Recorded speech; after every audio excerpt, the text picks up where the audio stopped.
நிலச்சரிவில் சிக்கி உயிரிழந்தோர் எண்ணிக்கை 160 கடந்தது. மழை பெய்தால் மீண்டும் நிலச்சரிவுக்கு வாய்ப்பு இருப்பதாக பேரிடர் மீட்புப் படையினர் எச்சரிக்கை. நிலச்சரிவால் பெரிதும் பாதிக்கப்பட்டுள்ள முண்டக்கல் பகுதியில் 13 கிலோமீட்டர் தொலைவுக்கு சாலைகள் துண்டிப்பு.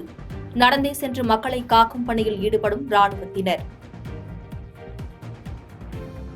மக்களை மீட்கும் பணியில் ஈடுபட்டுள்ள கோவை சூலூர் விமானப்படையில் இருந்து சென்ற விமானங்கள். வீடுகளை இழந்தவர்கள் பாதுகாப்பாக முகாம்களில் தங்க வைப்பு. தமிழ்நாடு மருத்துவத்துறை சார்பில் 2 மருத்துவக் குழுக்கள் கேரளாவுக்கு அனுப்பி வைப்பு. தேவைப்படும் உதவிகள், மீட்புப் பணிகள் குறித்து விரைவாக ஆலோசனை நடத்திய தமிழக IAS அதிகாரிகள். நிலச்சரிவு மீட்புப் பணிகள் தொடர்பாக கேரள முதலமைச்சர் தலைமையில் அமைச்சரவைக் கூட்டம்.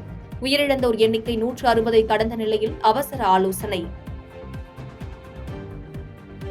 தமிழகத்தில் ஆகஸ்ட் 21ஆம் தேதி முதல் மருத்துவ படிப்புகளுக்கு கலந்தாய்வு தொடக்கம். வரும் 19ஆம் தேதி தரவரிசை பட்டியல் வெளியிடப்படும் என்று அமைச்சர் மா. சுப்பிரமணியன் அறிவிப்பு.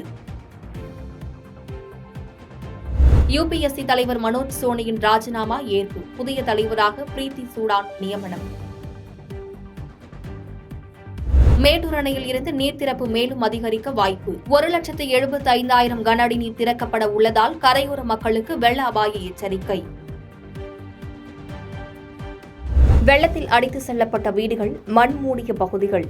காலநிலையையும் பொருட்படுத்தாமல் 2வது நாளாக மீட்புப் பணியில் ஈடுபடும் வீரர்கள். வயநாடு நிலச்சரிவில் சிக்கிய 130 பேர் உயிருடன் மீட்பு. சூரல்மலாவில் இருந்து 6 கிலோமீட்டர் தொலைவில் உள்ள கல்லூரி தற்காலிக மருத்துவமனையாக மாற்றம். சிக்கி தவிக்கும் கேரள மக்களுக்கு அனைத்து வகையிலும் உதவ வேண்டும். அனைத்து தரப்பிலிருந்தும் உதவிக்கரம் மீட்ட முதலமைச்சர் பினராயி விஜயன் வேண்டுகோள்.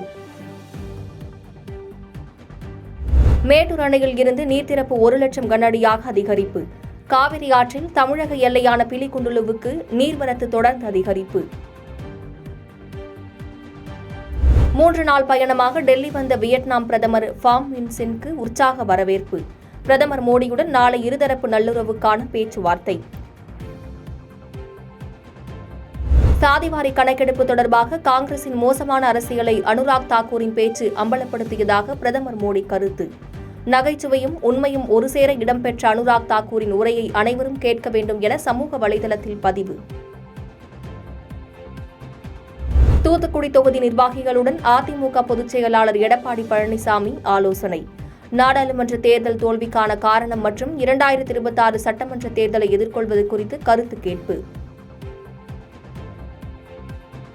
நிலச்சரிவால் பாதிக்கப்பட்ட வயநாட்டில் ராணுவம், கடற்படை, விமானப்படை வீரர்கள் இணைந்து மீட்புப் பணி. துண்டிக்கப்பட்ட பகுதிகளில் மீட்புக் குழுவினர் செல்வதற்காக தற்காலிக பாலம் அமைக்க நவீன கருவிகளுடன் 2 குழுக்கள் வருகை. பாதகம் செய்பவரை கண்டால் நாம் பயங்கொள்ளலாகாது பாப்பா. மோதி மிதித்து விடு பாப்பா, அவர் முகத்தில் உமிழ்ந்து விடு பாப்பா. அண்மை செய்திகளை உடனுக்குடன் தெரிந்து கொள்ள இணைந்திருங்கள் இயம்நாடு தொலைக்காட்சியுடன்.